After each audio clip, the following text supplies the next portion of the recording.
Terima kasih kepada pembawa acara yang telah memberikan kesempatan kepada saya untuk berbagi dharma pada kesempatan hari ini.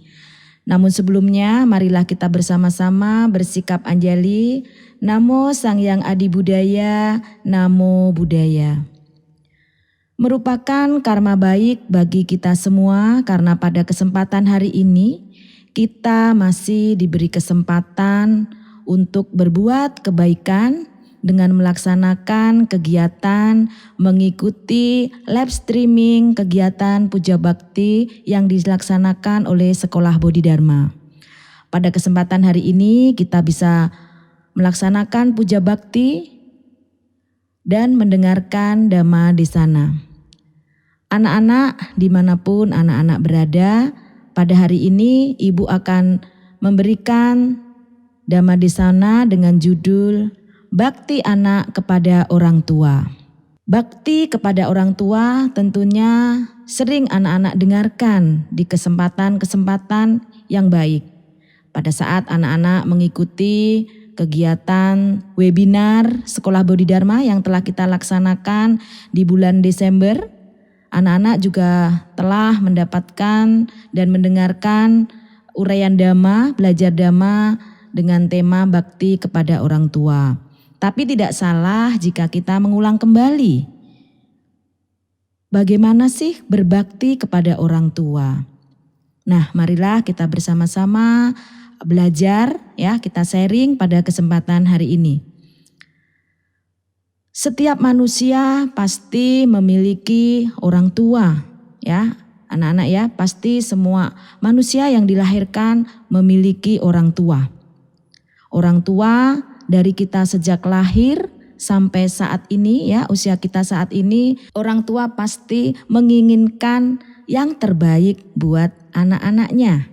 Nah, tapi dalam kenyataannya banyak anak yang tidak berbakti kepada orang tua. Contohnya di dunia ini ya, sering kita jumpai anak-anak yang sering menyalahkan orang tuanya karena mereka menganggap bahwa orang tuanya tidak memberikan cinta kasih dan perhatian yang penuh kepada anaknya. Ya, selalu menyalahkan orang tuanya. Mama sih tidak seperti ini, papa sih tidak seperti ini. Dan ada juga anak ya yang kita jumpai, bahkan anak-anak bisa mendengar, melihat di media sosial ya, di televisi, di internet bahwa ada anak yang selalu menuntut orang tuanya dapat menjadi manusia yang sempurna dalam berbagai hal. Mereka menginginkan orang tuanya benar-benar sempurna, ya. Minta apa yang anak-anak inginkan harus saat itu juga. Mama harus kasih saat ini juga, ya. Menuntut seperti itu, menuntut orang tuanya menjadi sempurna. Ada juga yang kita jumpai anak-anak yang tidak menghormati, tidak patuh kepada orang tuanya. Mereka sering melotot, ya. Kalau dikasih nasihat tidak mau mendengarkan, bahkan dengan muka yang sangat tidak enak ya dipandang mata, seperti cemberut ya, seperti itu. Ada juga yang membangkang orang tuanya, membangkang itu melawan orang tuanya ya, kita sering jumpai seperti itu juga.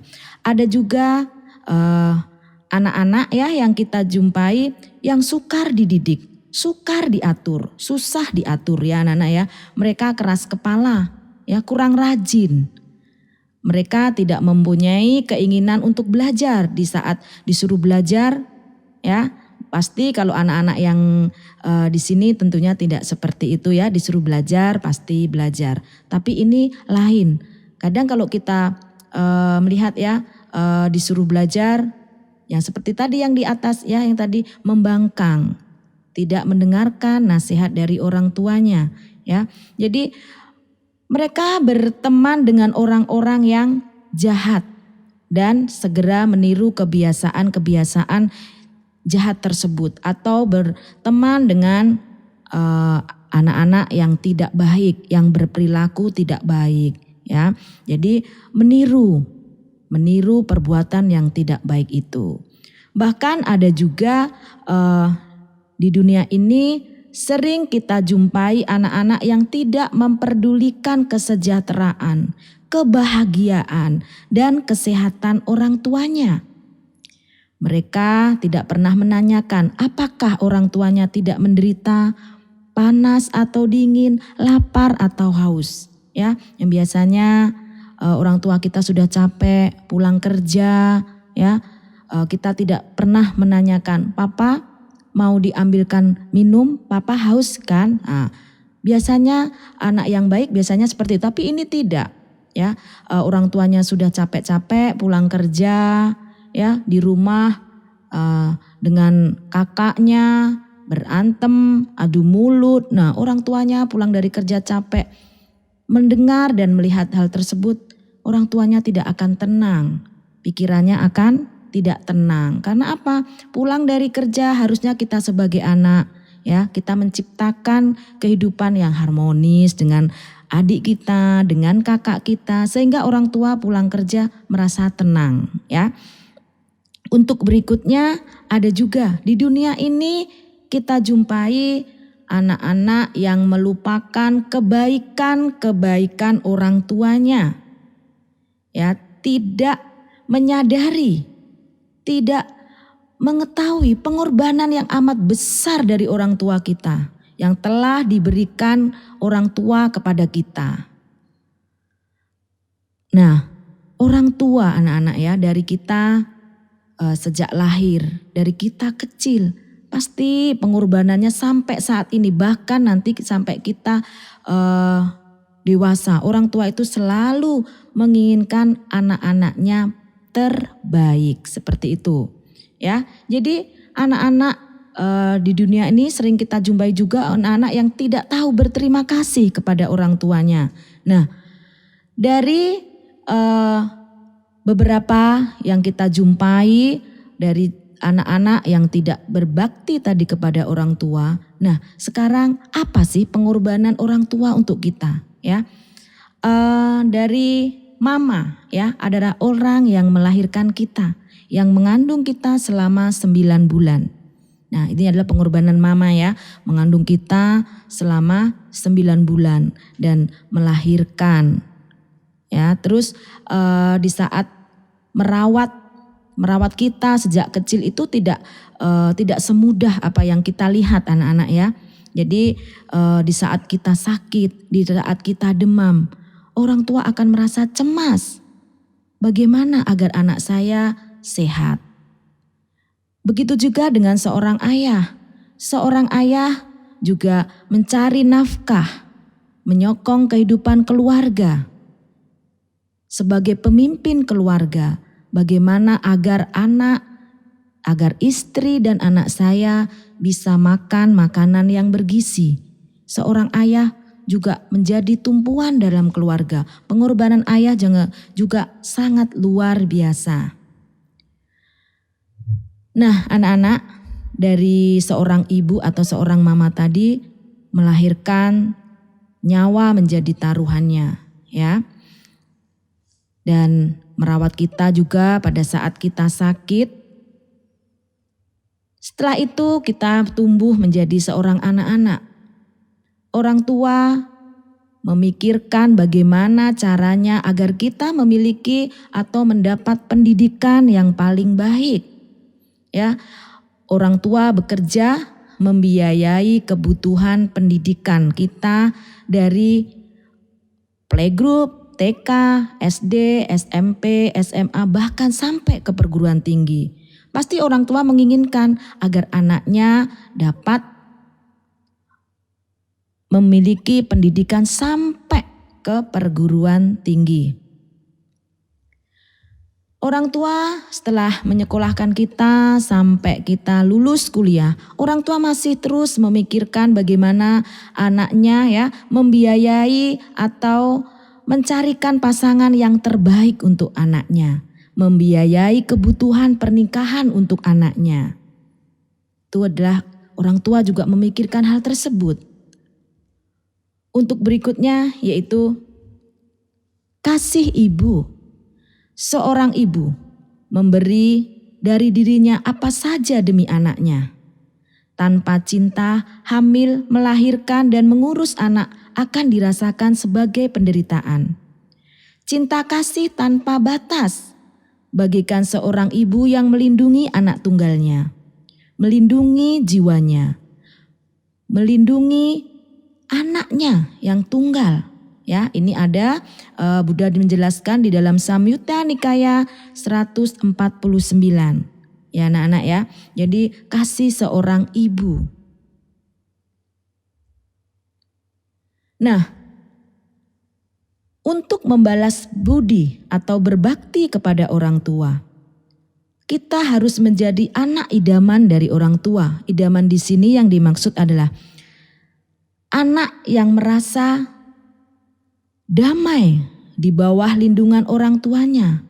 Ya, seperti kata Rahula, bayanganmu saja telah menimbulkan ketentraman dalam hatiku. Yang dimaksud bayanganmu ini adalah orang tua kita, ya anak ya. Bayanganmu saja telah menimbulkan ketentraman dalam hidupku. Seharusnya anak dilahirkan karena direncanakan dan dikehendaki, bukan hasil sampingan. Ini adalah contoh anak idaman. Nah, Buddha menjelaskan ada 3 macam anak, yaitu yang pertama, anak yang lebih baik dibanding orang tuanya. Ya, anak yang lebih baik dibanding orang tuanya. Yang kedua, anak yang sebanding dengan orang tuanya. Yang ketiga, anak yang tidak sebaik orang tuanya. Nah, yang dimaksud anak yang lebih baik dibanding orang tuanya, ya. Mungkin anak setelah dilahirkan, setelah besar, berperilaku baik, ya anak-anak ya, selalu berderma, ya kan, lebih dibanding dengan orang tuanya. Yang dulu orang tuanya mungkin belum sempat berdana, berderma. Nah, anaknya setelah mengenal ajaran Buddha, anaknya memberikan pengertian kepada orang tuanya, ya. Yang orang tuanya belum sempat pergi ke wihara, belum pernah pergi ke wihara untuk melaksanakan kegiatan, anaknya sudah mengenal duluan, ya, orang tuanya diajak. Nah, itu jadi anak yang lebih baik dibanding dengan orang tuanya. Yang kedua, anak yang sebanding dengan orang tuanya, sama-sama baik. Anak yang tidak sebaik orang tuanya. Nah, anak yang tidak sebaik orang tuanya tadi di sini di atas, bahwa anak yang tidak pernah mendengarkan orang tuanya, membangkang, tidak mendengar nasihat dari orang tuanya, ya. Jadi ada 3 macam anak. Nah, sekarang apa sih kewajiban anak kepada orang tua? Kewajiban yang pertama yaitu berbakti dengan menunjang orang tuanya. Ya, berbakti dengan menunjang orang tuanya. Berbakti di sini pada saat kita masih bersekolah, pasti kita belum bisa ya untuk menunjang orang tua. Tetapi nanti di saat kita sudah dewasa, kita sudah bekerja. Nah, itulah saatnya kita merawat orang tua kita. Yang berikutnya, membantu melakukan pekerjaan orang tua. Ya, membantu pekerjaan orang tua dengan semampunya. Di saat kita makan, ya anak-anak, kita mencuci piring sendiri, ya sedikit-sedikit belajar dari hal yang terkecil sampai nanti kita tumbuh besar sesuai dengan kemampuan kita bisa membantu menyapu, ya itulah membantu orang tua kita merapikan tempat tidur. Nah, itu juga membantu pekerjaan dari orang tua. Yang berikutnya adalah memelihara kehormatan dan tradisi keluarga. Ya anak-anak ya, ini hampir sama dengan membawa nama baik keluarga. Ya, jadi tradisi nenek moyang kita tetap kita jalankan. Ya, jadi memelihara kehormatan dan tradisi keluarga. Yang berikutnya adalah berlaku pantas sehingga layak menerima warisan ya. Jadi anak-anak ya, bukan berarti kita mengandalkan warisan dari orang tua, tidak, tetapi kita berperilaku yang baik ya. Meneruskan misalkan perusahaan keluarga dengan baik seperti itu. Nah, berikutnya menyembayangkan dan mendedikasikan jasa kebajikan demi mereka yang telah meninggal dunia. Ya, jadi kita harus selalu menghormati leluhur-leluhur kita. Ya, seperti tadi di poin 3 tadi ada tradisi keluarga. Ya, seperti itu, ada sembayang untuk leluhur kita, yaitu kita harus laksanakan ya. Nah, ini berdasarkan dari Sigalo Sutta ya. Anak-anak ya.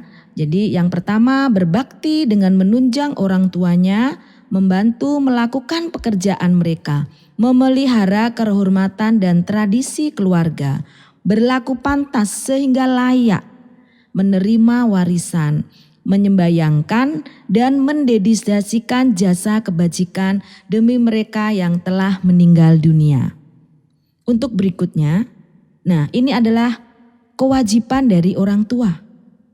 Ya, tadi adalah kewajiban anak. Nah, orang tua pun juga memiliki kewajiban kepada anaknya. Yang pertama, mencegah anaknya dari perbuatan jahat. Pasti tentunya ya, semua orang tua pasti selalu mencegah atau menasihati kita agar tidak berbuat jahat. Yang berikutnya adalah membimbing agar dia berbuat baik ya, membimbing agar anaknya selalu berbuat baik. Melatihnya sehingga menguasai sesuatu pekerjaan atau keahlian. Melatih ya anak-anak, melatihnya sehingga menguasai suatu pekerjaan atau keahlian. Melatih, seperti orang tua adalah guru paling utama untuk kita semua, guru paling pertama untuk kita ya. Orang tua itu sudah seperti seorang Brahma, seperti itu. Jadi udah melatih kita dari kita sejak kecil, sejak lahir. Berikutnya adalah mengusahakan perkawinan yang pantas bagi anaknya. Yang berikutnya menyerahkan warisan pada waktunya, ya pada waktunya kepada anak-anaknya. Nah anak-anak, tentunya kepada orang tua kita selalu memiliki utang budi atau balas budi kepada orang tua. Utang emas boleh dibayar, utang budi dibawa mati. Ya, biasanya ada peribahasa seperti utang emas boleh dibayar, utang budi dibawa mati. Tidak seorang pun dapat melunasi utangnya kepada ibu dan ayah yang menghantar sehingga mengenal dunia, membesarkan dan memelihara dengan penuh kasih dan pengorbanan. Sekalipun si anak memanggul ayah, ibu hingga akhir hidupnya, menyokong semua kebutuhannya, melayani, merawat semua kebutuhan, memberi kekuasaan dan kekayaan, ia belum mendapat balas budi orang tuanya. Ya, ini dalam Anguttara ya, Anguttara Nikaya 1/161 ya, bahwa utang emas boleh dibayar, utang budi dibawa mati. Tidak seorang pun dapat melunasi hutangnya kepada ibu dan ayah yang menghantar sehingga mengenal dunia, membesarkan dan memelihara dengan penuh kasih dan pengorbanan. Sekalipun si anak memanggul ayah dan ibunya hingga akhir hidupnya, menyokong semua kebutuhan, melayani, merawat, memberi kekuasaan dan kekayaan, ia belum dapat membalas budi orang tuanya. Nah, cara membalas budi, bagaimana kita cara membalas budi? Yaitu hanya dengan memantapkan keyakinan dan moral orang tuanya, mendorong agar murah hati dan membuatnya bijaksana. Seorang anak membalas budi orang tuanya, mencintai dalam pikiran, ucapan dan perbuatan. Jadi kita harus mencintai orang tua kita dengan cara berbuat baik, dengan badan jasmani, dengan pikiran dan ucapan yang kita laksanakan dalam kehidupan sehari-hari. Menyokong ayah dan ibu, melindungi anak dan istri, Bekerja bebas dari pertentangan, itulah berkah utama ya. Ini adalah Manggala Sutta ya anak-anak ya, berkah utama. Menyokong ayah dan ibu, melindungi anak dan istri, bekerja bebas dari pertentangan, itulah berkah utama. Nah, anak-anak, dari uraian yang Ibu sampaikan di sini, marilah kita bersama-sama selalu mempraktekkan ajaran-ajaran Buddha dengan salah satu yang kita pelajari bersama-sama di sini tadi, berbakti kepada orang tua, karena orang tua adalah seorang Brahma bagi kehidupan kita. Ya, itu saja yang bisa Bu Yeni sampaikan. Marilah kita laksanakan bersama-sama agar kita menjadi anak idaman bagi orang tua kita dan menjadi anak baik bagi orang tua kita, bagi masyarakat dan bagi negara. Apabila dalam penyampaian tadi Ibu Yeni ada salah, mohon abaya dana, dan akhir kata marilah kita bersama-sama bersikap anjali mengagungkan Guru Agung junjungan kita. Namo Sang Hyang Adi Budaya, Namo Buddhaya.